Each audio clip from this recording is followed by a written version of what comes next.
Oi, gente, tudo bem? Hoje a gente vai ter a nossa segunda e última aula sobre o governo JK, o Juscelino Kubitschek, e a gente vai falar um pouquinho sobre os anos dourados. Na verdade, a gente vai ver o que foram os anos dourados, por que tinha esse nome e o que isso tem a ver com o JK.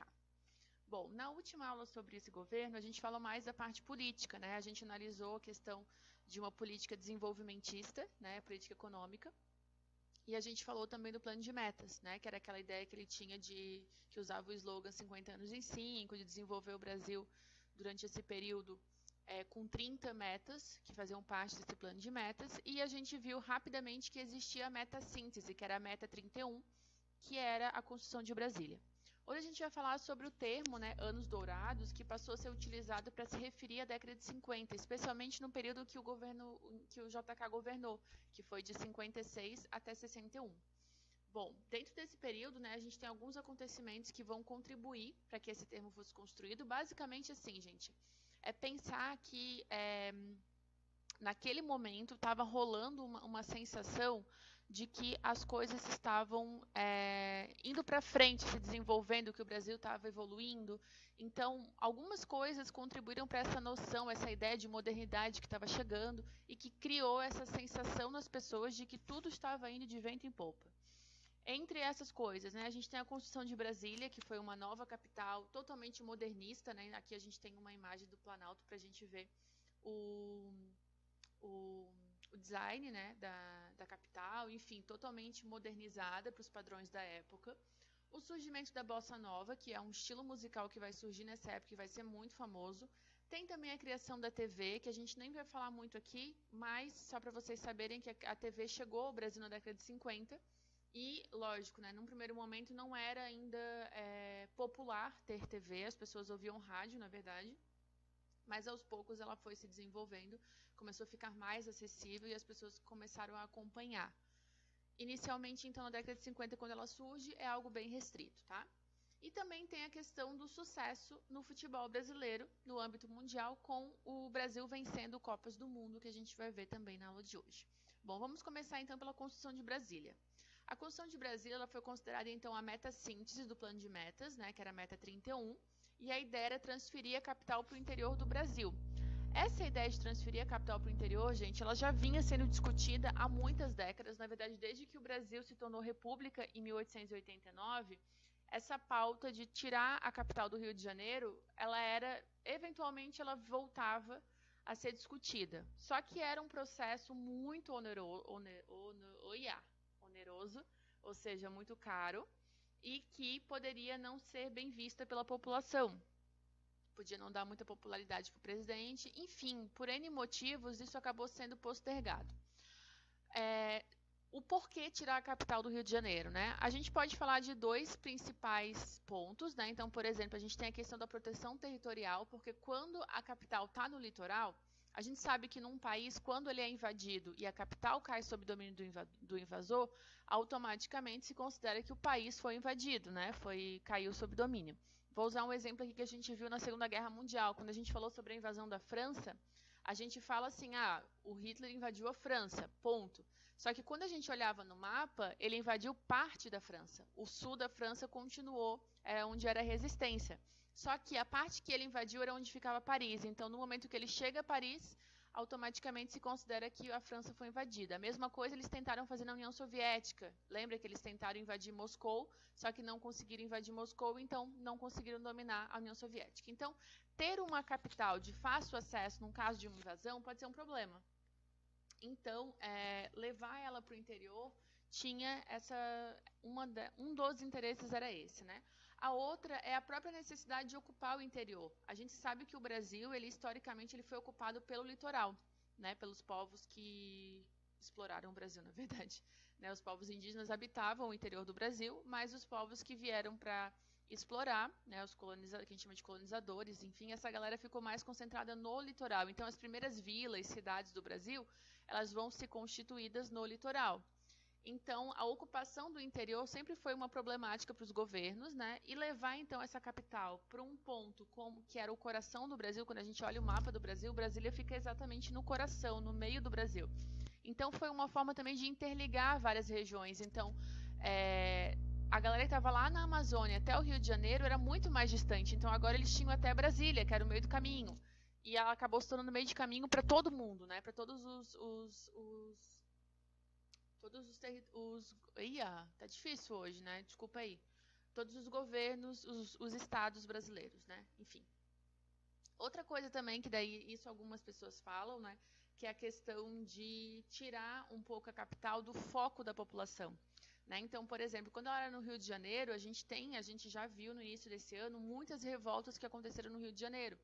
Então, era um espaço muito acessível para a população, até para se manifestar, enfim. Levando ela para o interior, ela acaba ficando mais distante e as pessoas teriam que ir até lá para se manifestar, diferente de estar se manifestando onde as coisas estão se desenvolvendo, né? Então, essa também foi uma dos pontos considerados para levar ela para o Planalto Central. O Planalto Central do Brasil, a região onde está Brasília, né, não tinha nenhuma cidade construída, né? Não quer dizer que ela não era habitada, tá, gente? A gente sabe que existem vários grupos indígenas que habitavam o Brasil inteiro, tá? Quando a gente fala que não era habitado, a gente está falando que não tinha cidades, né, oficiais naquelas regiões ali. E aí o projeto acabou sendo um projeto bem audacioso, porque foi construir uma cidade do zero, no meio do Planalto Central, e era um programa de modernidade, né? Então fazia parte desse programa proposto pelo presidente. E aí por isso eles criaram então em 56, lembrando que ele assumiu, né? A eleição foi final de 55, ele assumiu no início de 56.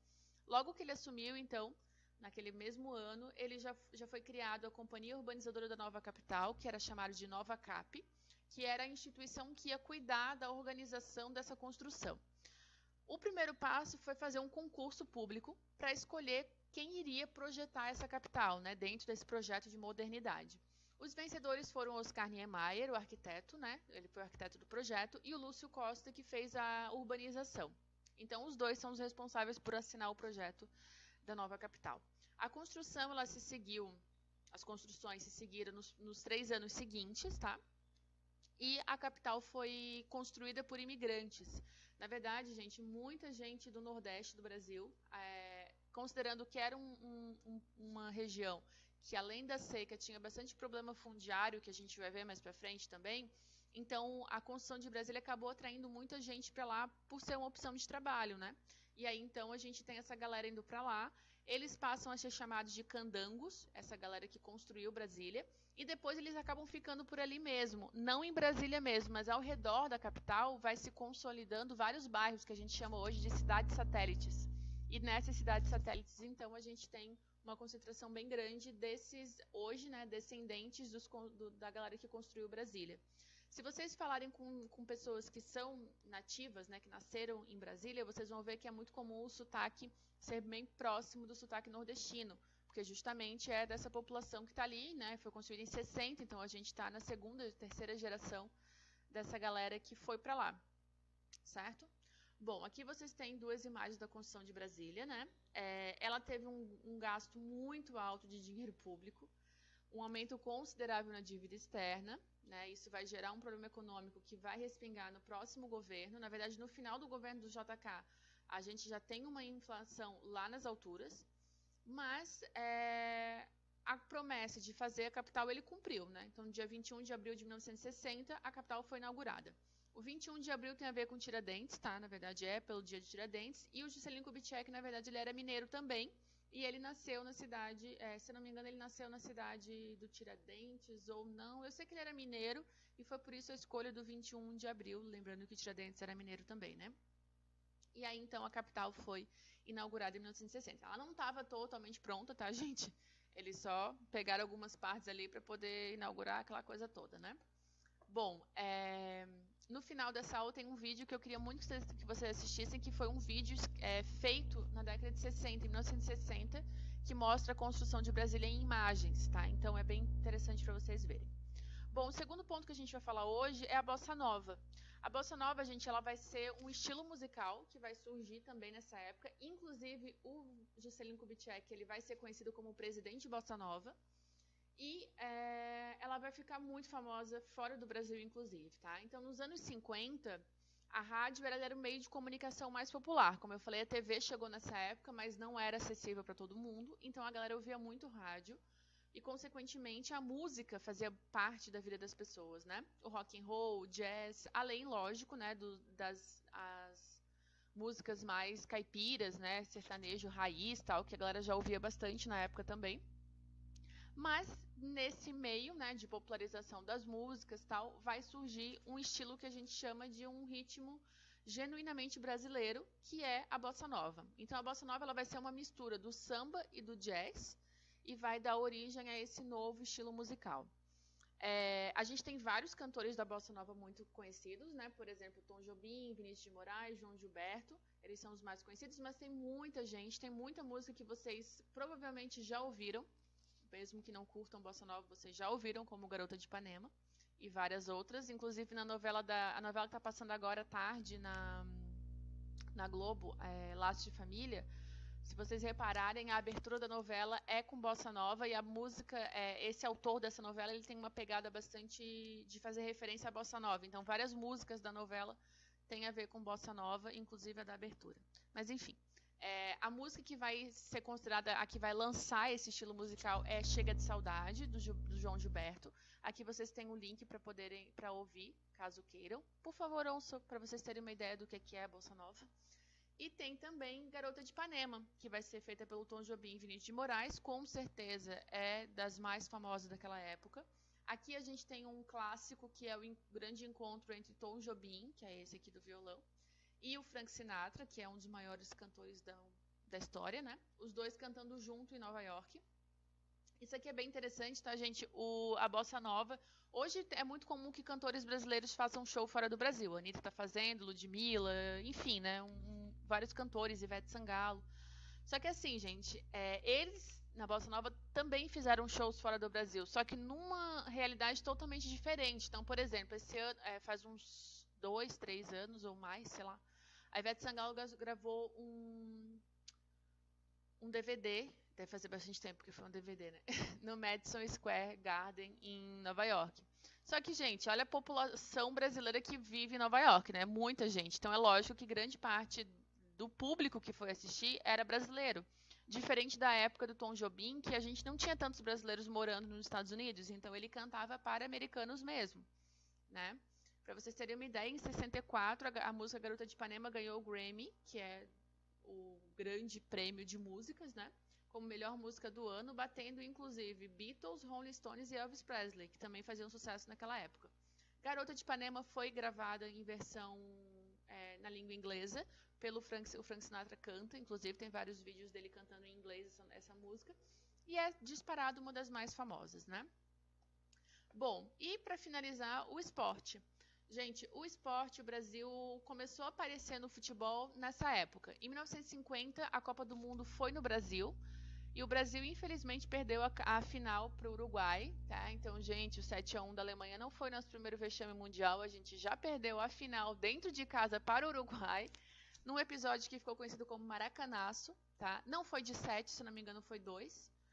Mas perdemos a final para o Uruguai, né? Isso foi realmente deprimente, considerando que o Brasil nunca tinha ganho um Mundial nessa época, então a galera estava super animada para assistir e o Brasil perdeu em casa.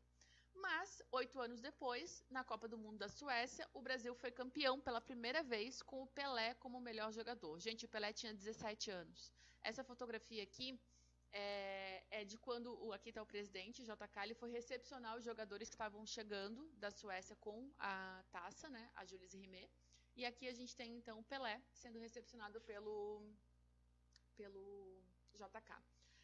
O Pelé ele vai ser o único jogador tricampeão do mundo, né? Ele vai ser campeão em 58, 62 e 70, sendo que em 58 ele tinha só 17 aninhos. Na edição seguinte, em 62, o Brasil ganhou novamente, então o Brasil foi bicampeão, então tava aquela sensação de uhul, a gente vai dominar o mundo, tá? Depois disso a gente ficou 66 sem ganhar, ganhamos em 70 e depois só desgraça, né? Depois a gente só ganhou em 94. Mas enfim, a gente já teve um passado glorioso no futebol e foi justamente nessa época dos anos dourados. Então tudo isso, gente, né, essa projeção do Brasil fora daqui, né, com a música, com o esporte, isso vai gerar na galera uma sensação de que está se desenvolvendo, de que está evoluindo, Tem a questão da modernidade, então não é só Brasília, né? Como eu falei na aula passada, chega aqui nessa época muitas indústrias automobilísticas, então o carro passa a se popularizar, o Brasil vira um país de rodovias, né? Rodovias cruzando o Brasil inteiro, então precisa de carro para andar nessas rodovias, e aí o governo facilita a entrada dessas empresas. Muita coisa, eletrodomésticos surgindo, né? A TV que vai aparecer também nessa época. Ou seja, gente, muitas modernidades para aquele período que vai gerar essa sensação de que tudo está maravilhoso.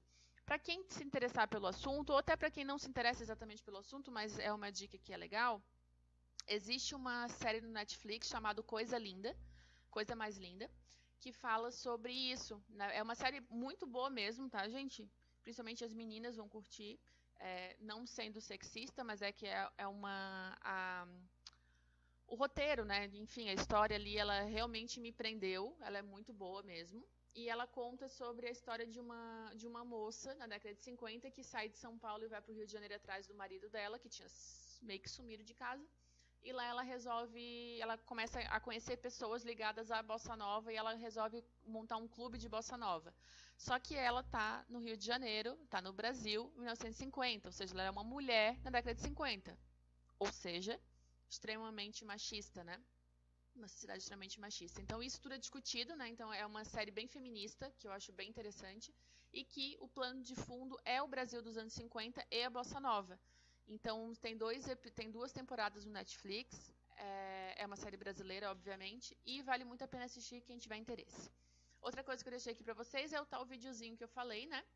Que é sobre a construção de Brasília. Então é um vídeo de alguns minutos, gravado em 1960, onde o locutor está contando, super entusiasmado, sobre a construção de Brasília. Então considerem isso, né? Que ele foi pago para estar ali falando daquele jeito, por isso que ele está tão animado. Mas é legal porque mostra como foi essa construção, mostra imagens, né? Filmagens, enfim. É bem interessante, então assistam, tá? Bom, é isso, gente. Beijos.